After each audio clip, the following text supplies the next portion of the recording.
자, 이제 지금부터는 본론으로 들어갑니다. 본론으로 들어가면 여러분들이 내가 판서를 하면서 하면 여러분들이 잘 안 좋을 건데 점심을 먹어도 이게 본론 들어가서 그냥 PPT 자료를 갖고 설명하면 통상적으로 줘라. 자료는 있지. 뭐 안 적어도 다 있으니까. 그죠? 촬영까지 하니까. 그래서 좀 졸릴 것 같지만은 핵심 사항은 지금 마킹을 해야 됩니다. 뭐 시험 문제, 예상 문제 안 가르쳐 줍니다. 내가 수업 시간에 하면서 핵심적인 것을 포커싱을 둘 거다는 거죠. 그래서 아까 얘기한 대로 이 곤충은 500에서 1000만 종이 지금 추정된다는, 전 세계적으로. 이 중에서 이제 종이 밝혀지고 분류된 종만 100만 종이다. 100만 종 개념이 참 뭐하지. 우리나라 인구가 5200만 명인데 100만이라고 하면은 진주 시민이 34만 2천 명이, 그러면 약 3배 가량 되죠. 그죠? 우리 진주시 인구의 약 3배 정도가 지금 분류가 완벽히 된 곤충들이다 하는 얘기예요. 그래서 이제 이런 애들이 우리 인간에게 이로운 것도 있지만 해로운 것도 있다는 거예요. 이로운 것들을 익충이라 하고 해로운 것을 해충 이렇게 말합니다. 그래서 우리가 작물을 재배할 때는 해충 이런 말을 쓰죠. 그죠? 예. 그래서 이제 그 중에 또 이로운 것도 있지만 또 천적으로 활용하는 천적 곤충들이 있어요. 아까 천적 곤충은 얘기를 안 했죠. 그죠? 어쨌든 이렇게 다양하게 활용을 할 수가 있다. 자, 그러면 우리가 여기 보면 요게 뭐죠? 사마귀죠. 이 사마귀가 엄청 무서워요, 여러분들. 이 사마귀 실 있잖아. 실이 눈에 들어가면 잘못하면은 실명을 할 수가 있어요. 그리고 얘가 다른 곤충들 잡아먹는 거 못 봤죠? 앞발로 딱 해서 오도독 하고 잡아먹어요. 무서워요, 이런 애들이. 저거 세계에는.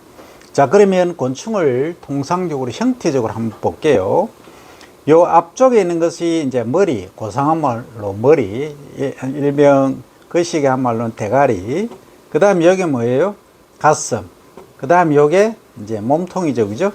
자, 여기 보면 앞에 소위 머리 부분에는 여기에 안테나가 있어, 안테나. 여기 두 개 한 쌍이 있죠? 안테나, 요것이 이제 더듬이. 앞에 뭐 물체가 뭐 있는가, 이게 떨면서 이렇게 관찰하는 거예요. 그 다음에 여기 이제 눈이 있어요. 겹눈이 있는데, 눈은 우리 눈에는 하나로 보이지만 실제 여러 층들이 복합적으로 이루어져서 눈의 형태를 이제 갖고 있는 거예요. 한 쌍이죠. 그 다음에 이제 뭘 먹을 때 쓰는 입이 있겠죠. 그 다음에 여기 아래쪽에 보면 요래 니을자 비슷하게 이렇게 두 번 이렇게 접힌 부분이잖아요. 그죠? 여기 앞다리예요. 앞에 있는 거. 그 다음에 이제 여기 보면은 앞가슴이 있고 가운데 가슴이 있다 하는 거죠. 그 다음에 요 다리 한번 보시기 바랍니다. 여기 또 한 쌍이 있죠. 그죠? 요거는 가운데 이제 앞다리가 되겠고, 그 다음에 요거는 사실 뒷다리입니다. 뒤쪽에 있는 거. 그건 앞다리는 역할이 뭐냐? 앞다리에는 뭔가 찝을 때, 딱 먹이를 딱 찝을 때, 라든지 위로 올라갈 때, 근데 딱 요렇게 이제 설 때, 직립한다 할까 할 때는 요 뒷다리하고 가운데 다리, 요걸 이제 활용을 해서 얘들이 한다. 그 다음에 얘들이 그냥 있느냐 아니다. 기어다니기도 하지만 날아다닌다. 그게 이제 요 날개예요. 요게. 요렇게 이제 구성이 되어 있는 겁니다. 그래서 우리가 보면은 뭐 간단히 뭐 사마귀다 뭐 이런 얘기를 하지만 볼 줄 알고 앞에 물체를 관찰할 줄 알고 느낄 줄 알고 그 다음에 먹이가 있으면 먹이를 먹을 수 있는, 그리고 소화까지, 그리고 기어다닐 수 있고 날아다닐 수 있는 그런 기능까지 다 갖추고 있는 게 사마귀다. 그런데 이런 애들은 우리가 정서곤충으로 할 수가 없죠. 그죠? 왜? 위험성이 있으니까. 그래서 이런 애들은 정서곤충으로 활용을 못 하는 거예요. 그래서 곤충을 분류할 때 이런 게 있다 정도만 이해를 하시면 되겠다는 거죠.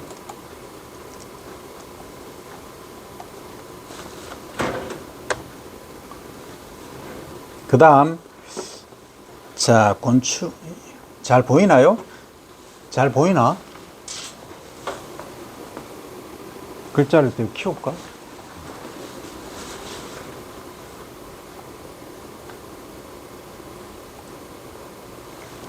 자, 곤충의 일생 한 살이라고 얘기가 되어 있는데, 일생은 맨 먼저 이제 알에서 시작한다고 보는 거예요. 알. 계란이 먼저냐, 닭이 먼저냐, 이렇게 얘기하지 말고 알에서 시작한다. 에그에서. 그럼 알에서 시작해서 이제 부화를 한, 알을 깨고 나오는 것을 부화라 그래요. 부화. 우리가 식물에서 보면 발화라는 개념이 있죠, 그죠?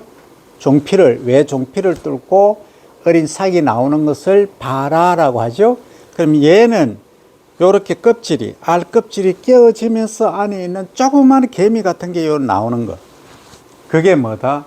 유충이 되는 과정이다 하는 거예요. 이게 뭐예요? 전문용어로 하면. 알에서 깨어나잖아. 여기 있잖아. 그죠? 애벌레로 변태를 한다. 변태. 탈피라 해요. 탈피. 껍질을 벗는다. 이렇게 생각하면 돼요.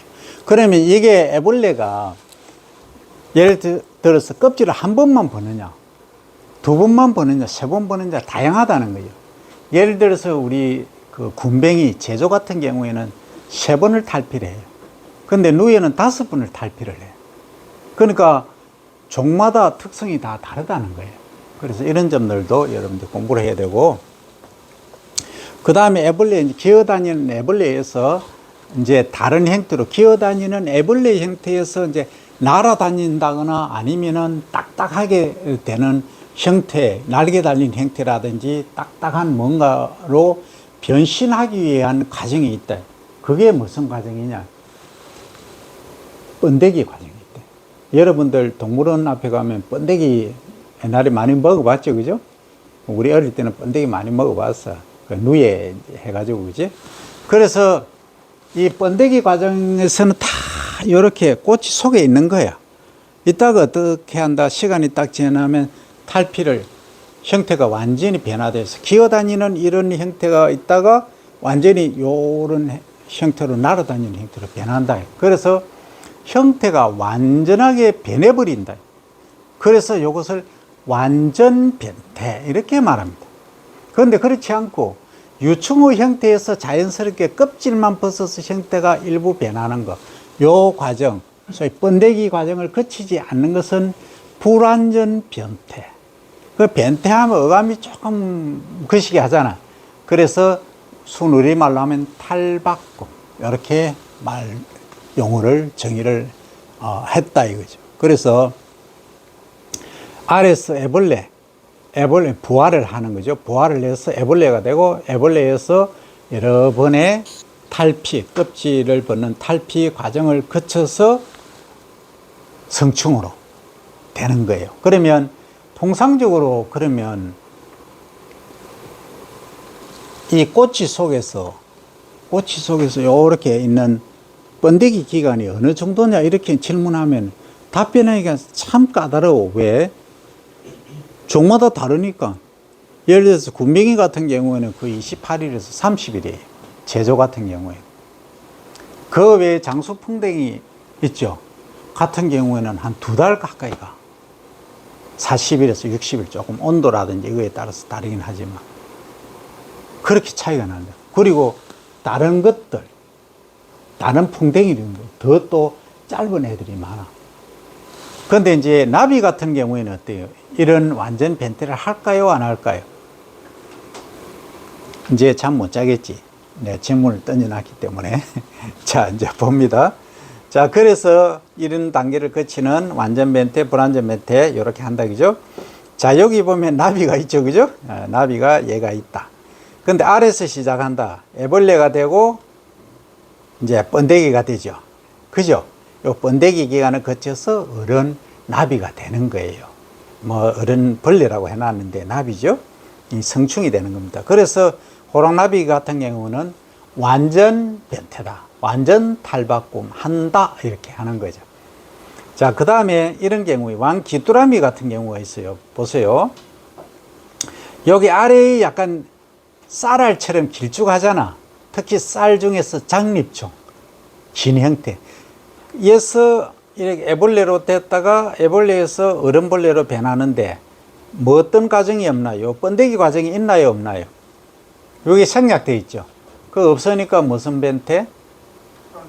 불완전 변태, 불완전 탈바꿈을 한다. 차이가 이렇게. 그럼 시험 문제 나오면 이거 기본으로 나오겠죠, 그죠? 불완전 변태와 완전 변태의 예를 쓰시고 그 변태 과정을 설명을 하시오 하면은 딱 되겠죠, 그죠? 자, 그 다음. 그러면 우리나라에서는 정서곤충을 어떻게 정의를 하고 있는가를 한번 볼게요. 국내에서는 곤충산업법이 있어요. 근데 여러분들은 아직 이 법에 대해서 잘 모르지만 우리나라에서 법안을 입안해서 법을 만드는 곳이 어디예요? 어디에서 법을 만들어요?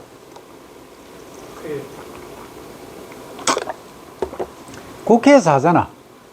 국가에 관한 법은 국회에서 하고 지방정부에서 시군이라든지 도에서 하는 것은 도의 조례라든지 도라든지 시군에 맞는 규정이라든지 이것들을 그 의회에서 만드는 거예요. 그러니까 의회는 결국은 법을 만드는 곳이에요. 그죠? 그러면 행정은 시장이라든지 군수, 지사, 대통령은 행정을 하는 행정기관이죠. 그죠? 상권에서 보면 하나라 하나. 어떻게 보면 가장 핵심이라고 할 수 있죠. 집행을 하는 기관이에요. 그러니까 그의 권력을 갖고 있는 거지. 그러니까 입법에서 보면 법을 만드는 곳이기 때문에 법만 만들 것이지 행정력, 집행력은 거의 없는 거라. 그래서 우리가 그럼 곤충은 뭐 과연 법이 뭐고 이거는 집행하는 기관이 있느냐 없느냐 이렇게 질문할 수 있잖아. 그런데 곤충에 관해서도 법이 있다 이 말이죠. 그럼 뭐 곤충을 갖고 무슨 법이 있겠느냐. 자, 통상적으로 우리가 놓고 생각해 봤을 때 곤충을 우리가 곤충이라고 하면은 뭐 바깥에 나가면 다 곤충이야. 근데 얘들을 마구잡이로 야 이게 돈이 된다 하면 막 쓸어 담아서 판매하고 나면 곤충 장안이 어떻게 될까요? 전멸하겠죠. 그러면 후속세대 영속성, 지속성이 없어져요. 잘못하면 인류가 멸망을 할 수도 있다는 거예요. 그만큼 곤충 자원이 중요해. 특히 화분 매개곤충은 그러하다. 꽃가루를 옮기지 않고 수분 수정이 안 되게 되면은 살림이 제대로 형성이 안 돼. 그죠? 그러면 과일 유실수가 제대로 안 돼. 열매를 못 맺는데. 그죠? 그리고 벌납이 결국은 바람이 없다면은 어떻게 되는데 인류의 종말은 뭐 100년, 50년 안에 인류 종말이 옵니다. 단언컨대 뭐 50년도 갈 것도 없어요. 30년 안에 인류의 종말이 올 수도 있어요. 그만큼 무서운 게 뭐다? 수분이다, 수분. 꽃가루를 옮겨야 된다. 그죠? 그럼 여러분들 식물이 예를 들어 수분을 못하고 열매를 안 맺고 그냥 자라다가 전부 죽는다 생각해봐요. 세대 번식을 못하고. 물론 영양 번식을 하는 게 있죠. 그죠? 뿌리로 번식한다든지 넌너나 라툰을 통해서 하는 애들도 있지만 통상적으로 꽃가루에 의해서 얘가 정식을 하고 번져나간다. 그럼 식물이 없으면 사막화 되겠죠. 사막화 되면 어때요? 온도가 올라가겠지. 그러면 해수면 다 녹겠지. 그럼 결국 인간의 살 자리가 없어지는 거죠. 그럼 초록이 없으면 결국은 뭐예요? 공기도 CO2 농도가 어떻게 돼? 계속 이제 상승하게 되겠지. 그래서 바람의 중요성, 그리고 화분 매개 곤충의 중요성들이 대두되게 되는 거예요. 그럼 무분별하게 내가 마음대로 벌납이 뭐 좋다고 해서 잡고 곤충도 마음대로 잡고 하면 문제가 된다. 그래서 어떻게 하자? 우리나라에서 법을 제정을 해서 어떻게 곤충을 사육을 하되 과거에는 야외에서 채집을 했었어요. 이제 그래 하지 말고 실내에서 사육을 하라. 반드시 이중문이 있도록 하라 하는 게 가장 핵심이에요. 그 외부에 바깥에 있는 걸 내가 잡아와서 사육하면 법적으로 걸린다 이 말이에요. 해야 된다 이 말이에요. 그게 곤충 사육법의 가장 핵심입니다. 그 안에 이제 어떻게 뭐 관리하고 하는 내용들은 부수적인 항목이고, 가장 핵심은 생물종 다양성을 해칠 수 있는 일은 하지 마라 하는 겁니다. 그러면 이제 산업화하기 위해서 이걸 대량 사육을 한다든지 아니면 멋있게 예쁘게 키운다든지 이런 것들은 실내에서 하라 하는 거예요. 그래서 과거에 2014년에 벌써 11년이 됐네. 곤충산업법이 이제 만들어지면서 뭘 했느냐 하면은 식품 허가가 난 게 있어. 그게 이제 내가 하고 있는 굼벵이, 흰 점막이 꽃무지, 일명 제조, 굼벵이 제자에 굼벵이 조자에. 그 얘를 이제 실내 사육하고 식품 허가가 간이적으로, 한시적으로 났어요. 2년간. 그 2년간 문제가 있느냐 하면 지켜보는 거지. 그래서 2016년도에 정식으로 등록이 됐어요. 식품공전에. 우리나라는 식품으로 허가가 난다, 안 난다. 식품할 수 있다, 없다를 누가 결정해요? 누가 결정합니까? 식약처에 있어요. 식품의약품안전처가. 거기서 하는 거예요. 그러니까 식품공전이라고 있어. 거기에 등록을 시켜야 돼.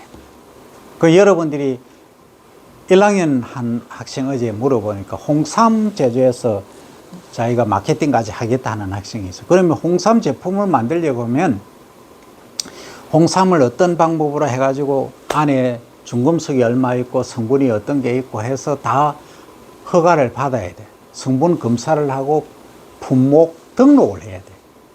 해서 식약처에 고시 딱 되도록 해야 돼. 그래야 그래 판매가 가능하다 이 얘기예요. 이제 이해됩니까? 그렇게 가공산업, 유통산업까지 허가제에 의해서 움직인다. 모든 것은 법에 의해서 움직인다. 여러분들 하고 싶다고 마음대로 바깥에 장수풍뎅이, 그 다음에 뭐 굼벵이, 벌나비 마음대로 채집해서 판매하다가는 그래서 주의해야 된다. 그래서 법을 모르고 하면은, 과거에는 법을 모르고 하면은 용납이 됐었어. 과거에는 솔직히 뭐 법과 규정이 잘 없었잖아.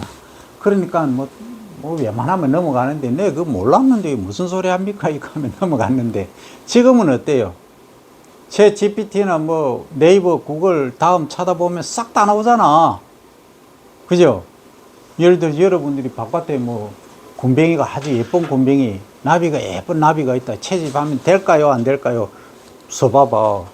바로 답이 나오지. 잘못하면은 셀에 갇힐 수가 있다. 이렇게 나오지. 그래서 이런 것들을 이제 법제화 해 놓은 거예요. 그래서 규격도 나오고 여러 가지 방법들이 다 이제 매뉴얼화 되어 있다는 거죠.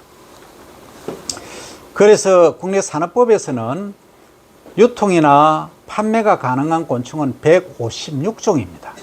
이 156종은 뭐 여러분들 다 외울 필요는 없어요. 몇 가지 내가 핵심적인 것만 이야기할게요. 그래서 용도별로 보면 아까 천적 얘기했죠. 화분 매개했죠. 환경 정화했죠. 식용했죠. 식약용했죠. 그죠? 그 다음에 학습, 애완학습 같이 간다 했죠. 사료용 곤충. 이렇게 이제 카테고리로 분류를 한다 이 말이죠. 그래서 이 중에서 학습, 애완곤충으로 유통 또는 판매가 가능한 곤충을 정서곤충이다. 이렇게 말한다 이겁니다. 그래서 정서곤충의 정의는 뭐냐? 인간의 심미적, 마음적인 것과 아름다운 것, 이 심미적 활동인 문학, 예술, 관광, 레저, 취미활동 등 문화활동 전반에 직간접적으로 이용되는 곤충 자원이다. 그리고 기르고 관찰하는 애완용이나 과학학습용뿐 아니라 곤충 생태원, 아까 얘기했죠, 그죠? 생태 마을 조성하든지 체험 마을, 체험관, 체험 농장 이런 것들. 그래서 체험 관람용, 지역의 행사용으로 활용할 수 있는 곤충 축제 그리고 이벤트용으로도 이용이 된다 하는 이야기입니다. 자, 그러면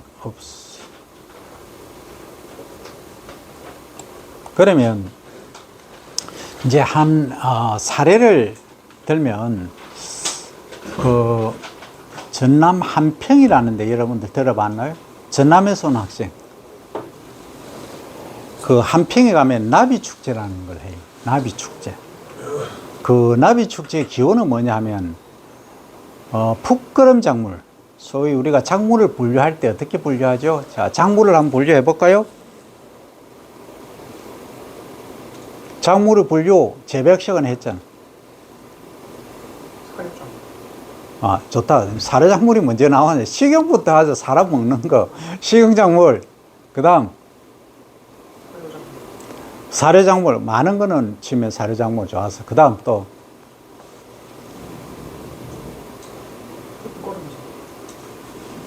풋거름작물. 한자어로 하면 녹비작물. 그 다음. 야경작물. 그 다음. 기름 짜는. 기름 짜는 작물. 기름 작물. 한자어로 하면 기름 유자 쓰니까 유료작물. 무료 유료가 아니고 기름 유자 유료작물. 그 다음. 향신료. 향기 내고 맛 내는 거. 그죠? 그 다음에 향기 내는 향료. 그 다음에 여러분들 담배 안 피우지만 담배, 커피, 녹차 이런 애들 꼭 기호의 작물 꼭 필요한 것은 아니지만 이 하면은 뭐 심신 레크레이션이 좋다 해서 하는 거 건강에는 별로 좋은 것도 있고 통상적으로 안 좋죠, 그죠? 이렇게 이제 분류를 한다 이 말이죠. 그 중에서 아까 풋거름 작물, 녹비 작물 얘기를 했잖아. 그 자운형이라는 얘기 했죠, 그죠? 콩과 작물인데 이것을 과거에 화학 비료가 태동하기 전에 얘들을 논에 심었어. 심어 놓으니까 어릴 때는 베어서 나무를 썼어. 나물로 해 먹었어. 독성이 좀 있으니까 살짝 데치가 나물로 해 먹었었어. 근데 얘를 심어 놓으니까 토양에 이제 콩과 작물 특성이 어때요? 공중 질소를 고정하죠. 누가? 뿌리옥 박테리아 속에 있는 근류균 라이조비움이 한다 이 말이죠. 그죠? 그러니까 토양이 비옥하게 되더라. 비옥하게 되니까 어때요? 아이, 화학 비료를 안 줘도 돼. 그럼 농사 짓는데 문제가 없다. 그걸 이제 과거는 녹색일 때 비어서 비료로 하는 작물 해서 녹비 작물이라는, 요건 일본식 한자가 돼서 순우리말 서자에서 풋거름 작물, 이렇게 해서 호칭을, 맹칭을 변경을 했어요. 지금은 풋거름 작물 이렇게 말한다. 그럼 이것을 재배학 시간에 여러분들, 자, 과거에 우리가 농법을 보면 이 섹터를 나누지 않고 전부 작물을 재배하니까 어떻게 됩니까? 그 다음에 또 그 다음에 갈수록 수량이, 생산성이 떨어지죠. 그 원인은 계속 작물을 심어서 탈취를 하잖아. 지력을 다 뽑아 먹어버리잖아. 그래서 야, 이래서는 안 되겠다 해서 어떻게 나왔다? 3개 섹터로 나눴죠. 그럼 2개는 재배하고 1개는 놔뒀다가, 그 다음에는 요거 첫 번째는 시환하고 경작 안 하고 2번째, 3번째 하고, 그 다음에는 쉬었던 걸 요기 또 재배하고 돌아가면서 3등분해서 2등분씩만 재배하고 요렇게 휴유함, 요걸 3포식이라고 했죠. 3포식. 이해되죠? 그 다음에 야, 3포식도 좋은데 한번 쉬는 것도 좋지만 이걸 뭔가 또 획기적으로 할 수 없을까 해서 나온 게 뭐예요? 계량 3포식이 나왔지. 그럼 그냥 버리 놓을 게 아니고 사료작물 말고 방금 얘기한 풋거름 작물을 심으면, 콩과 작물을 심으면 토양이 더 비옥해지지 않을까 해서 거기다가 쉬는데 휴환하는 게 아니고, 놀리는 게 아니고, 알팔파, 클로버, 그 다음 혈배치, 그 다음 자원형 이런 애들 심는 거야. 심어 놓으니까 뭐 바이오매스량이, 생산량이 엄청 많은 거야.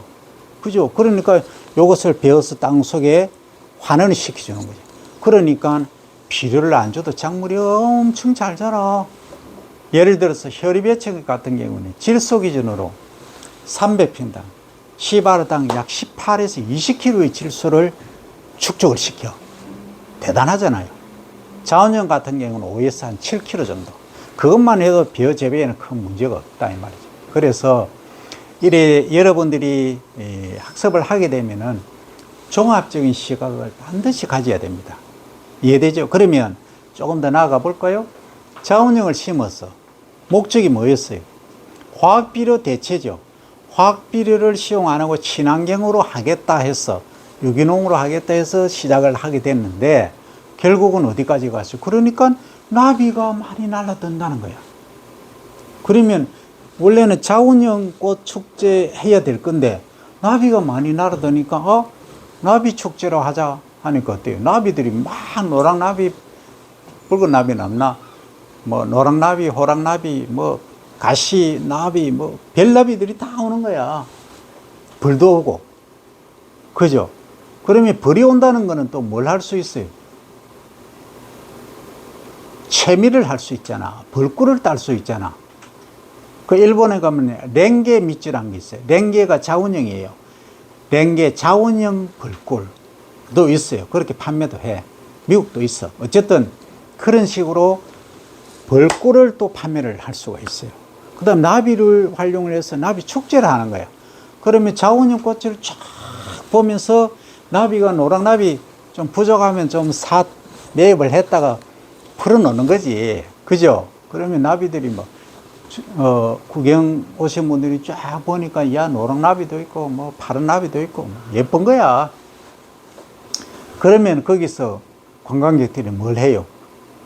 점심도 먹고, 커피도 마시고, 차도 마시고, 뭐, 호떡도 하나 사먹고 하죠. 그죠? 그러면 매출이, 요만한 매출이 몇십억 들어가는 거야. 그 1년에 방문객 수가 30만, 40만, 60만까지 막 평창하는 거예요. 그게 한 사람의 공무원의 아이디어가 뭘 가치를 창출하게 되는 거예요. 그것도 엄청난 가치를. 그게 뭐냐? 그게 이 하나예요, 이게. 나비축제. 그 다음 또 나비축제는 아닌 다른 축제 하나 사례를 들까요? 혹시 강원도에서 근무한 사람? 군대. 다 어디서 했는데? 경기도에서 한 사람. 다 경기도가. 강원도는 아무도 없어? 나는 어쨌든 강원도 화천에서 했는데, 화천. 과거 얘기하면 정말 힘들었는데, 5월 달에 여러분들 빵빠레 알죠? 군대 갔다 온 학생들 빵빠레 알잖아. 몰라? 요새는 안 해? 그냥 빵빠레란 게 있어. 완전히, 해서 물속에 들어가는 거야. 5월달인데, 얼음 같아. 그 정도로 추워. 그럼 우리 통상적으로 화천이 그만 춥다 이 얘기를 지금 하고 싶은 거죠? 화천에 관광객이 없어. 군인들 뭐 장병 면회 오는 거 빼고는 사람이 안 와. 그런데 한 사람이 번쩍이는 아이디어가 떠올란 거야. 공무원이. 뭘까요? 응? 좀 크게 얘기해보자. 빙어. 그 빙어, 그래, 하여튼 고기는 고기인데, 그지? 축제까지는 맞았어. 그 이름이 산천어라는 거예요, 산천어. 그러니까, 낚시하기 너무 좋은 거야. 날씨가 추우니까. 얼음 두께가 30cm, 50cm야. 위에 불을 피워도 얼음이 안 녹아. 야, 이걸 활용하자. 그럼 산천어를 어떻게 얼음 밑으로 투하를 쫙 시켜놓겠지. 그럼 낚시하러 오세요. 해가 홍보 딱, 낚시하는 사람들 좋아하잖아. 혼자 오나? 친구, 가족들 같이 오잖아. 그럼 하루 하면 재미없잖아. 1박까지 하잖아. 그러면 어때요? 관광객이 수십만이 이러는 거예요. 그 추운 겨울에 아무도 찾지 않는 오지에 그런 일들을 누가 한다? 한 사람의 공무원 머리에서 나온다는 거예요. 솔직히 얘기해서 공무원들 머리가 좋아요, 나빠요? 공무원 되려고 하면 기분이 30대 1, 50대 1이잖아. 힘들잖아. 공무원 되기가 힘들잖아. 그럼 머리가 얼마나 좋고서 다른 사람보다 좋지, 일반인보다는. 물론 고시 패스한 것, 고시도 공무원이니까. 어쨌든, 그런 머리를 어디에 활용하자. 지역 발전이라든지 이런 데 활용하자, 이런 거지. 그건 내 생각이야. 그러니까 아주 자유롭게 할 수 있게끔, 창의적인 아이디어를 낼 수 있게끔 한다는 거지. 그럼 그분이 이미 이 수업 시간을 들었으면 여러분들 공무원 가면 다 활용할 수 있겠지. 곤충 합시다, 뭐 산천어 합시다, 뭐 하겠지, 그지? 그러면 여러분 훈장 받고 뭐 승진 뭐 2계급, 3계급 승진하고 다 했겠지. 그죠? 그래서 뭐가 중요하냐. 브레인스토밍. 여러분들 지금 졸리는 시간이지만 여러분들 뇌를 짜내야 돼요. 아, 나는 한평나비 축제를 보고 화천의 산천의 축제를 보고 그 다음에 요 옆에 가면은 덕유산 자락에 있는데 태권도의 시원지, 시발지가 어디 있어요? 스키 타는데. 스키장 있는지 무주 안 가봤어? 아, 있어. 그럼 안 가봐서 다음에 가봐. 신혼여행 가봐. 그 반딧불이 축제를 해. 반딧불이. 반딧불이가 뭐예요? 옛날에 형설지공이란 말 들어봤죠? 옛날에는 기름을 떼서 불을 밝혀서 공부할 정도 그 기름이 없었어. 그럼 뭘 했느냐? 반딧불이 똥꼬에 불이 나 얘가 뺑 날아가면은 똥꼬에 불이 뺑 나서 쭉 날아다니고 우리 어릴 때는 그걸 많이 했어. 얘들을 잡아서 모아서 벌레라. 요거 모아서 투명하게 해놓으면은 밝잖아. 그 밑에서 공부를 한 거예요. 그걸 형설지공이라 그래. 그런 축제를 하는 거야. 그러면 자 이제 한 1000마리, 10,000마리, 뭐 10만 마리 이렇게 사육을 해서 어때요? 이렇게 오밀조밀하게 해서 구경도 하겠지만 밤에 쫙 날리면 그게 막 멋지잖아, 그죠? 그런 축제를 하는 거야. 그러면 그거 보러 또 숙박을 해야 되잖아. 물론 뭐 스키 타러 온 사람은 스키를 타고, 그죠? 그런 식으로 이제 하는 것들이 이 반딧불이 축제.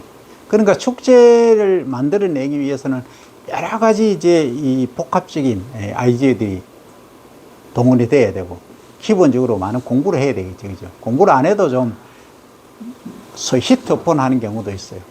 갑자기 떠오르는 그런 것도 있지만, 어쨌든 백그라운드가 타는 사람들은 어느 장소 어디에 가건 아이디어가 막 폭발적으로 터져 나오게 돼 있어요. 너무 많아서 탈이지. 어쨌든 공부를 이 시간에 브레인스토밍을 여러분들이 많이 해야 된다.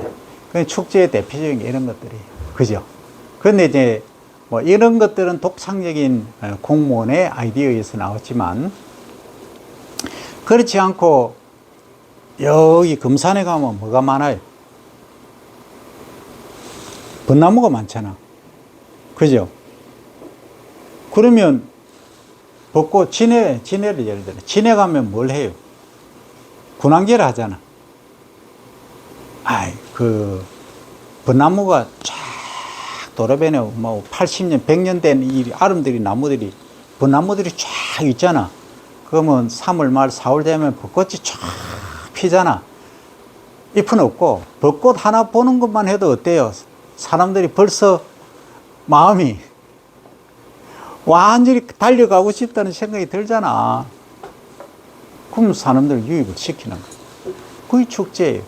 우리 진주는 뭐예요? 난강, 도도히 흐르는 난강을 탁 활용해서 등을 딱 띄워나는 거야. 등을 쫙 띄워나니까 밤에 너무 아름다워. 그거 보러 오려고 막 전국 각지에서 왔었어. 그런데 서울에서 가만히 보면 서울에 별로 축제가 별로 없어. 진주 난강 유등 축제가 너무 멋있는 거야. 그 벤치마킹 한 거예요, 서울이. 그죠? 이 조그만 도시가 선도했다면, 서울을. 서울 지금 뭐 불꽃 축제하고 하잖아요, 그죠? 그런 거예요. 그래서 본인이 어디에 근무하고 어디에 있건 그게 중요한 게 아니고, 많은 지식, 브레인스토밍을 많이 함으로 해서 아이디어를 가질 수 있고, 그걸 전국 또는 전 세계로 K-팝부터 시작해서 K-컬처, 뭐 K-푸드, 뭐 K가 지금 대세잖아요, 그죠? 전 세계에 나가면 한국어 못하는 나라, 동남아하고 이쪽 가면 없어요. 5명 걸로 1명은 한국어 다 해요. 안녕하세요는 기본적으로 다 합니다. 그 정도로 한국에 오고 싶어 하고 한국이 발전되어 있다. 결국은 그게 뭐예요? 우리 국민들의 피와 땀으로 만들어진 지금 현재 K 산업이 이런 결과다, 이거예요. 어쨌든 이 곤충에서 벌써 어디까지 가느냐, K 컬처, 뭐 산업까지 지금 얘기를 하고 있습니다. 그래서 2학기 때 해야 되는 거지만 이왕 얘기가 나와서는 하는 거예요. 자, 그러면 우리가 정서곤충이라면 말 그대로 정서적으로 좀 좋아야 되는데, 잠깐만 쉬었다 할게요.